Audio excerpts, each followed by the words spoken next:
question. Those come up, you know, whether you're interviewing at Google or Amazon, etc. You want to have like a process for that. And if you're asking specifically about interviewing, I highly recommend reading Decode and Conquer or Cracking the PM Interview. They have analytics sections. And these questions are really fun. These puzzles are really fun to solve.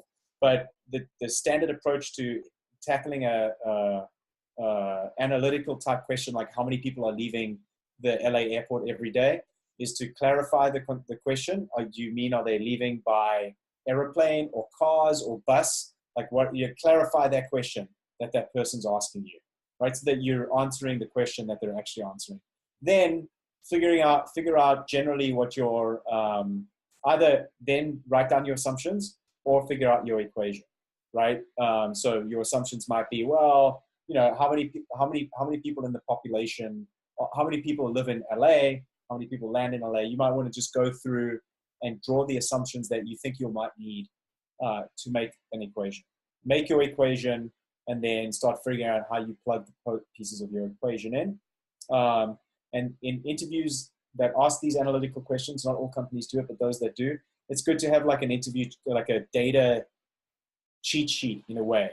Like I actually have one of those myself. In Cracking the PM Interview, they have one, but it's a little outdated. But you could go and you know, for the company you're interviewing at, how many customers does it say they have? If they're a public company, or if they're not, you know, can you find any information about how many customers they have? You know, like go get some basic rough numbers about the company you're interviewing at. They may not ask you any analytical questions about the company itself.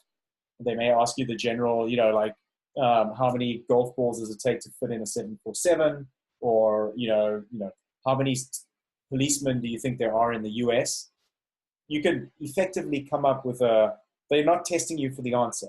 They're testing you for how you think about the problem and how you communicate those thoughts. So you want to be very clear and use the whiteboard to write those numbers down, the assumptions, the clarifications, as well as the equation for that thing, right? Perfect. You want to get your question, like, you don't want to be orders of magnitude off, and you won't be if you hit it properly. So like, let's say your resulting answer to that was, the actual answer to how many people leave LA airport every day is something like, you know, 500,000.